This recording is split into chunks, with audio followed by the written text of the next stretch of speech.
Hi, Hobby and John and Gary. How you guys doing? Now, before we get started, I gotta ask. Hi, Joseph. How you doing? Can you guys hear me? Okay, I'm trying out a new microphone, and I want to know how it sounds and everything. Is the sound okay? Can you hear it all right? Fine. Okay, good. I I got this one of these microphones. Uh, People were saying some certain things weren't the sound wasn't too good. Hi, Bruce. How you doing? Oh, good. Okay. This may solve certain kinds of problems that people have mentioned. The only thing I was worried about is that I have to plug it into a on the Macs. I don't know when they started this, but on the I guess what is the iMacs? Yeah, I think that's what they're called. I've had the thing for so long, I don't know. And they took out a lot of types of plugins and stuff and substituted others. And they used to have two RCA ports, one for audio and the other one for video. Could use it for one or the other. And so I thought, well, I better see how everything works. So as long as it sounds okay, that's great to know. Image is slightly blurry. Doggone it. Um, huh. Well, that's I guess maybe it's me. Maybe I'm just blurry. Oh, that's too bad. Hi, Marco. How you doing? Uh, Phil, how are you, Phil? 77 degrees in Northern California. Good grief. Be careful. You'll catch on fire again. Hi, William. Hey, Mark Omega. Hello, Mark. EPR. You got to get a easier name to say. Hey, there, King and John and Marita. How are you guys doing? Uh, Okie doke. Well, let's get started. I Here's the first thing I wanted to ask everybody. Um, how often do you think you should have your watch serviced? I mean, for your good watches, the ones you have serviced. Let me ask you, Bruce. You got that bluesy. Hey, how often is it recommended to get your bluesy serviced? Every 5 to 10 years, Marco? Okay. Lots of snow today, John. Well, where is that? We've had rain. I will in the middle of winter. I'll take rain any day in New England. Believe me. Depending on the where. Yeah, I'm really not sure. I there's Oh, Montreal. Love Montreal. Love Quebec as a whole, as a matter of fact. Um, the the the reason I'm asking is that before this morning, especially, we were talking about the quality of service, and I suppose if somebody sent in a banged up watch, and it cost them a lot to have it fixed. That they should. We want to find out who's doing a good job. But then I thought, well, um, how soon, how often should we get things squared away? I mean, in terms of getting our watch fixed, what I do, and because it's really hard for me. This one is my FP Journe Chronomet Surveying, and in 2017, I had it overhauled, cleaned. They did everything to it, and I had it done by FP Journe Service Center in Miami. Now, that's a national service, and I don't know if they have one out west or not. But here's some interesting little things that happen. First of all, I went to one of the shows in New York, the Watch Time shows that we had a couple years ago. I think it may have been 2018, I think. And so I went, And we had one of these things, you know, everybody sort of a dog pile, everybody puts their wrist in and they take a picture of their watches. And I noticed that my watch was slow. I thought, wait a minute, you know, here I just had it, you know, it was, you know, a year. I had it out for a year, and now here it is. It's slow. So I went over to the boutique over on Madison Avenue, and I talked to the guy there. I said, "This thing is, you know, it just, you know, it's just slow." And he said, "I tell you what," he said, "it could be magnetized." Now, everyone will tell me magnetized, you know, it's supposed to be fast when it's magnetized. Apparently, that's not true. It can be fast, it can be slow, it can, I don't know what else it can do. But so I said, okay. So I took it off and left it with him. Came back later on that afternoon, worked perfectly. That kept perfect time. And then another thing happened not too long ago, and it still happens, and I have no idea why. I get, and it doesn't seem to happen all the time, but happens some of the time. I'll get up and what I do is that I give it a full wind, and I let it unwind all the way during the use of it. I don't like to leave it partially wound, or you know, it gets wound up all the way and it gets unwound all the way. Spring gets out, doesn't bunch up, and things like that. So what happened was that, and it happened this last time I had on my watch, was that it was slow, 5 minutes slow, something like that. I thought, oh man. So you know, took it out and then put it up to the right time, and it's been fine. Now this happens every now and then. It'll After I wind it up, it will decide to be slow that day, and then so I'll take it and reset it to the correct time. I won't rewind it, just correct, and then after that, it's perfect, and I don't know why. Now, uh, so to me is that, you know, I'm not gonna spend 1,800 bucks if I can just, you know, for just a little thing like that. On the other hand, if other things happen, I'll send it in. It's very hard to tell because it's used like one, let me see, let's see. If, you know, I've got special because I really enjoy wearing it. So it gets about once a week. So 52 times a year, I wear the watch. And if somebody suggests, for example, but say, well, 3 years, if I'm only wearing it 52 weeks or 52 times out of a year, one day at a time, you know, maybe it should sort of stretch out that longer. So anyway, that's my mindset. And so things are not bad with it. They're just, it has a personality. And if a watch has a personality, I mean, you know, it's like, you know, like a pet dog or something like that. You don't send them to the vet unless they really need it. Hey, Mark, how you doing? Watch you're wearing every day, 5, 6 year pending HS of the watch. Okay. Um, let's see what's going on. Hey, Marco, what's up? Is it possible for a watch not to last the length of its power reserve after a full wind? My friend has this issue, and I recommend him to take it in for repair. Marco, let me tell you, I don't have it here. I don't know if you can see it in the back. I've got, you know, I'm starting to look like Haystack Magoon because I haven't had a haircut in, I don't know, half a year now. But to answer Marco's question about about a full wine, uh, here's what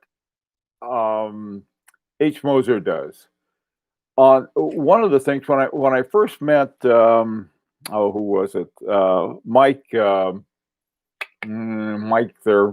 the guy who is the H. Moser rep here in the United States. I met him, and he was telling me about the incredible quality of H. Mosers. And so what they do is that whatever they say their watch is going to be accurate for. So if they say it's got a 3 charge, they always give you one that's a couple days longer than that.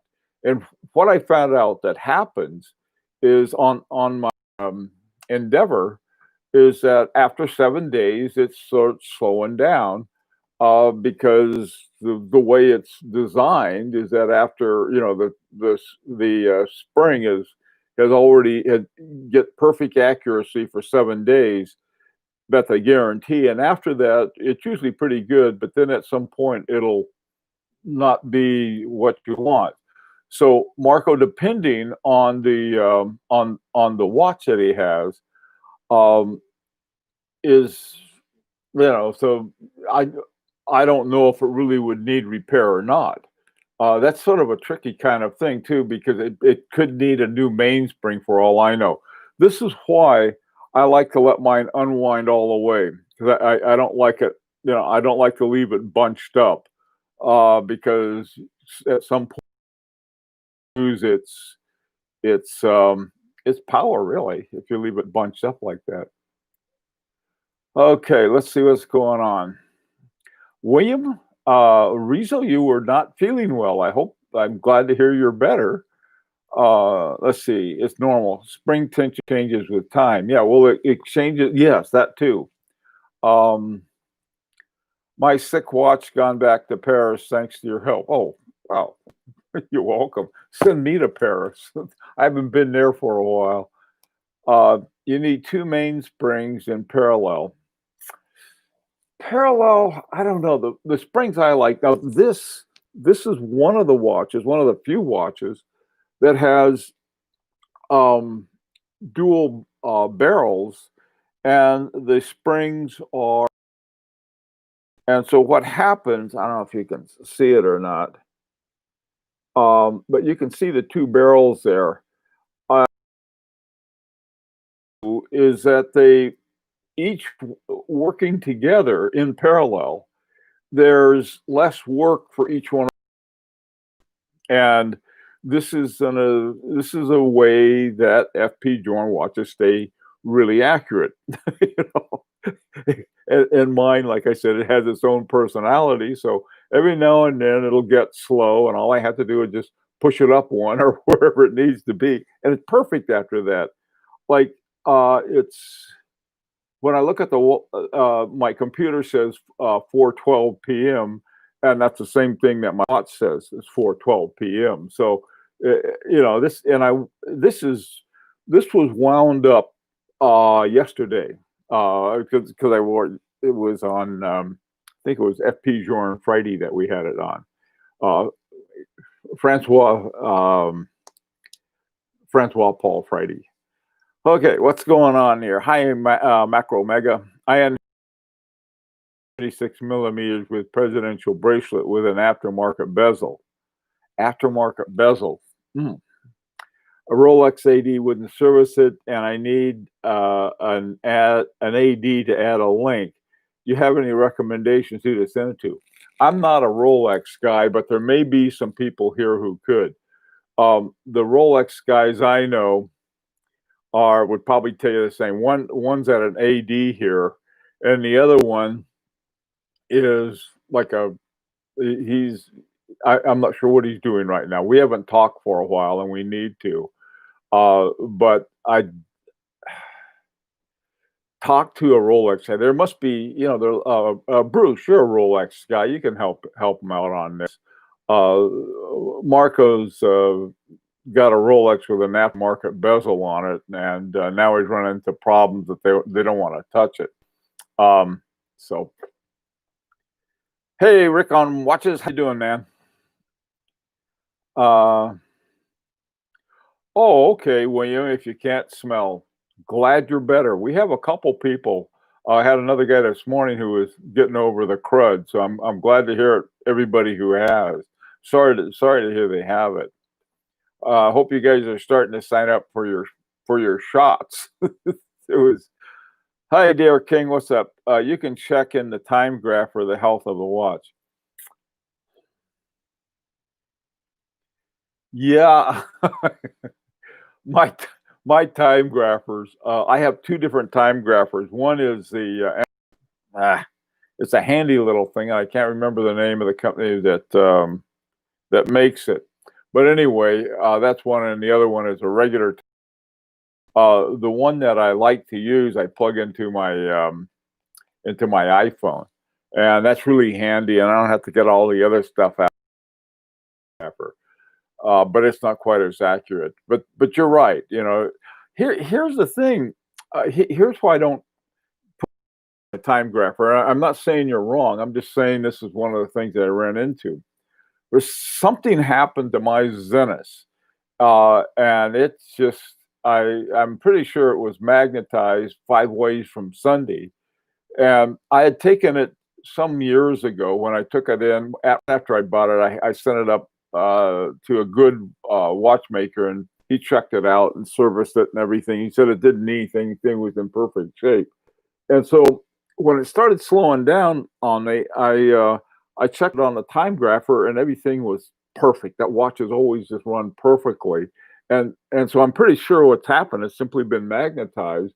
And so if a watch has been magnetized, you get different readings. At least I do on this particular watch on my time grapher compared to. So I don't know.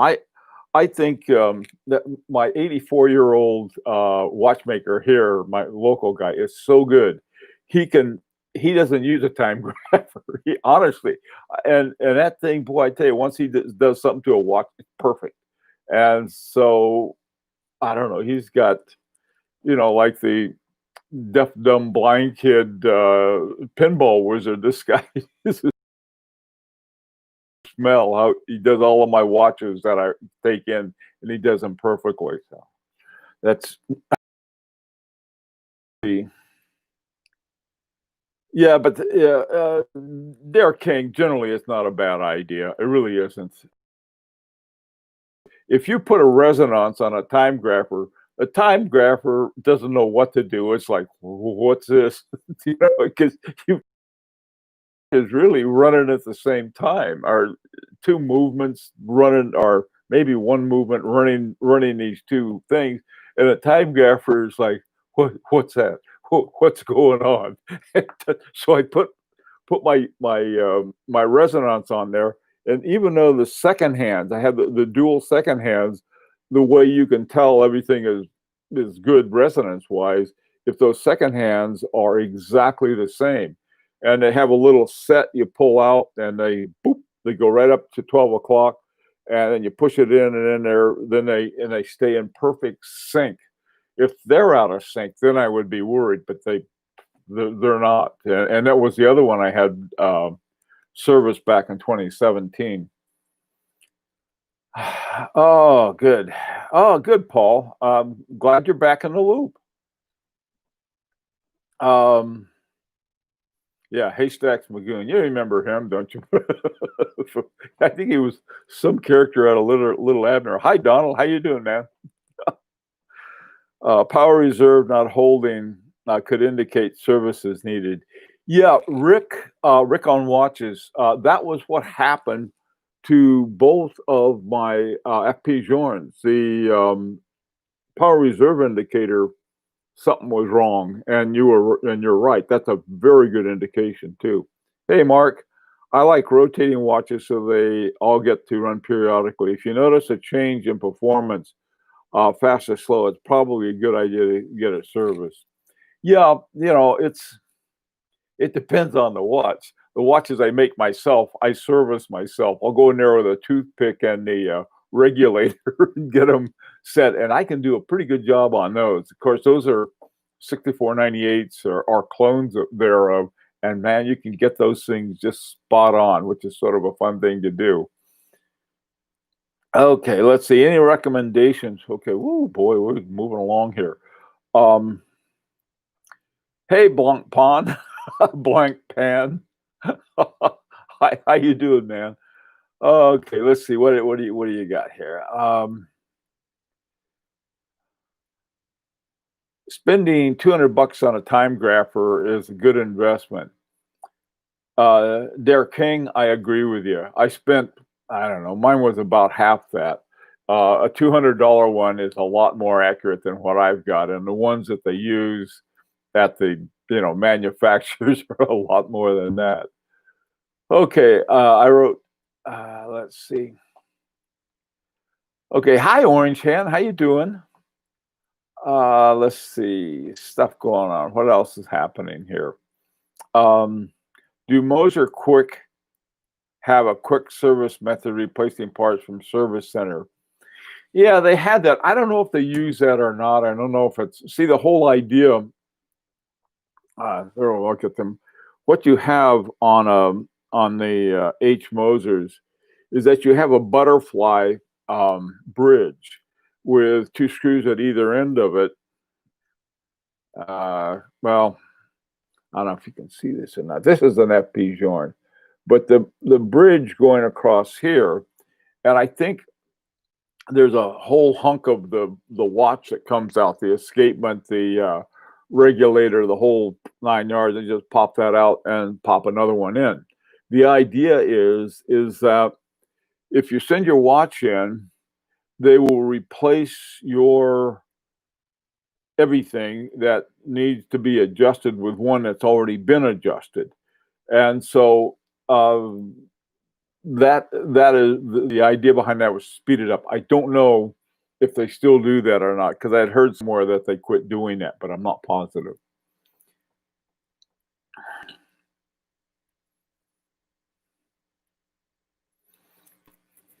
Yeah, Bruce's suggestions to Marco Megas, the get a hold of the service center in New York or the Grand Central Watches.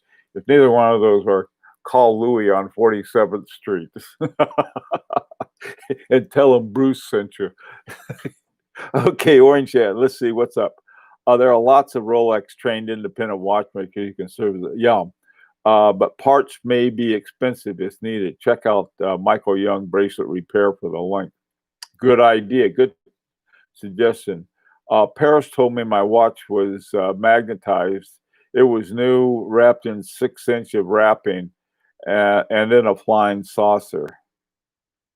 Let me guess. Boy, I think I know the ones you guys got.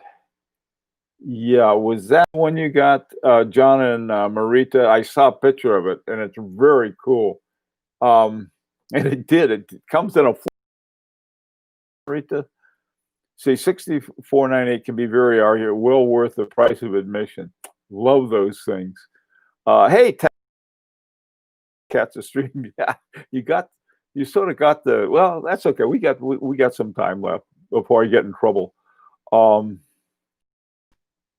Let's see. I believe when you service with a Moser, they swap the escapement in your watch, but when you service it again, they replace it with the old escapement but readjusted.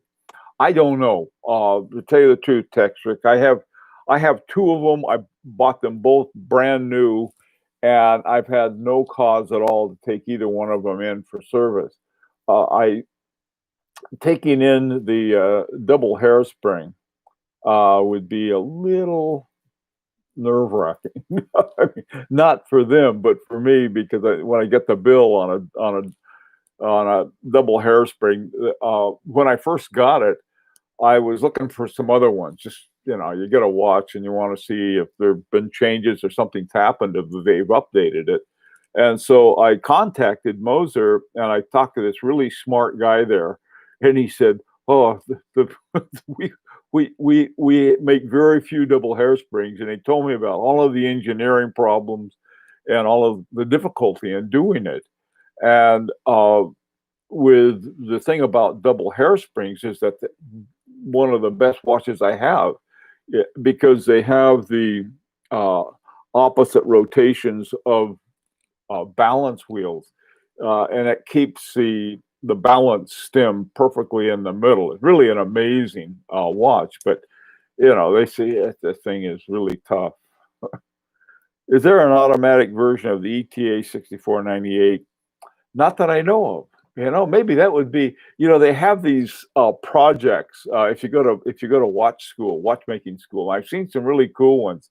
This one guy sort of was showing me a school project, and what he was doing, he took a 6498 and he moved the hour hand to the top, left the minute hand where it was in the middle, and then left the second hand down at 6 o'clock.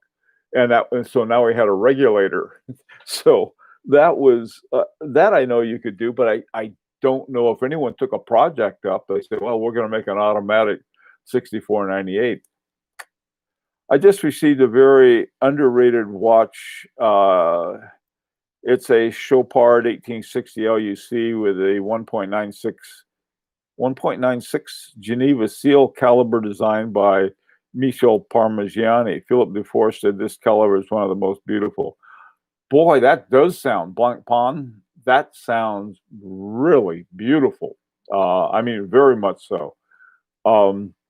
Chopard LUC is the good Chopard. I know some people have complained about Chopard, but I've never heard a complaint yet about an LUC, and the one you got sounds really nice.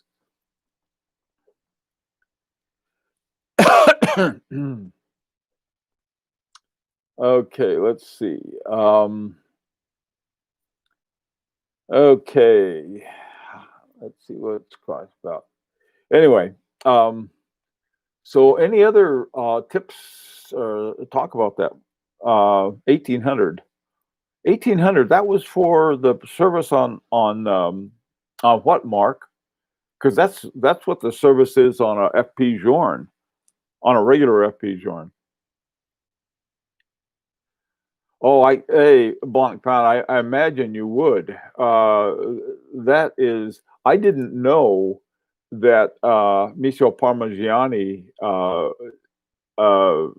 made that 1860 LUC, but man, I tell you, it sounds like a great one. He has done some stuff that most people don't know about. One of the most interesting things that I found about Parmigiani is that he owned the rights to Beauvais, the name Beauvais, and he sold it to Pascal Raffi when he started Beauvais up again. I thought that was, I don't know why, I thought that was really funny. Oh, Mark, for the double hairspring, that's not bad. That's not bad at all. 1800, because that's the same thing I paid for the. Do you have to send it to Switzerland, or is there a place in the United States where they have a guy that does that? Hi, Beauty. Sent. I don't know where Clyde is. I was wondering. He's the guy that's sort of the. He's the monitor. He tells me when to shut up and go away. So, by the way, too, is the picture still blurry? Somebody indicated it was initially, and I just wondered if it's if you guys are getting a blurry picture. I'm gonna cleaned off the lens. I don't know if that helped or not. And I'm hoping the sound is okay. And I'm trying out my new microphone. So anyway, if there's a problem with it, let me know. Okay, it's still blurry, Phil. Okay. Ming watches moving into big time using Schwartz units can get the watch a secondhand ETA unit. Okay. Okay, Mark. Thank you. Clyde, how you doing, man? Yeah, yeah. You almost. Yeah, it's 2 minutes till frying. Yeah, we had Beauty of Scent was worried about you, and I'm glad you're here. You know, these days, scene who usually shows up, it's like, oh, I hope nothing happened to him. And a lot of, oh, yeah. We had a good friend who got just one of the most vivacious, active, wonderful people we knew. All of a sudden, bam, came down with COVID and it was dead 2 days later. Couldn't believe it. And so that's how come I really worry about other people. Man, they get hit by that stuff and it's like they don't even know they have it. So it's a really weird. So everyone be careful. Yeah, that'll be your new nickname, Clive. About time, Clive. About time, Clive the Ratcher.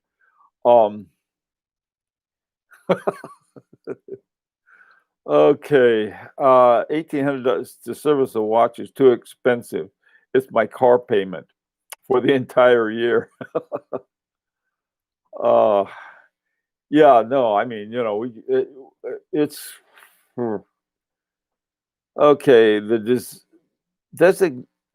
design the caliber 1.96, but he didn't have help with the latter, 3.96 movements. Very noticeable difference in hand finishing. Yeah, his stuff is amazing. Um, sign the show is sign the show is anyway. Wife learns a frame holding rolling pin. Okay, it's a frying pan time, huh? Okay. Hey, Paul, how you doing? Well, listen, guys. We talked a lot about some of the different things. I don't know, to tell you the truth. It's sort of like if my watch gets to a certain point where I'm not happy with it, and I don't understand its personality. Like I said, this one's got a wonderful personality, and it's like if it sort of maybe it wants attention. I don't know, but if I tweak it after I wind it once and it's been not doing well in terms of timekeeping, bam, it's really back. Oh man, that's what I was afraid of. Okay, Mark, thanks. Well, anyway, but I don't have any problems with it. Well, listen, everybody. I've got there was a watch brand that I recently learned about and a bunch of other stuff. Anyway, so I had made a little vest pocket video on it, and it'll be out tomorrow. But it's on a very economical watch. This is for people unlike uh, wealthy lawyers and people like that who want to watch that they can afford. And it's got a pretty interesting movement in it. Pretty interesting. Okay, so listen, guys, take care. Be very very safe. And until next time, this is Bill. We'll see you then.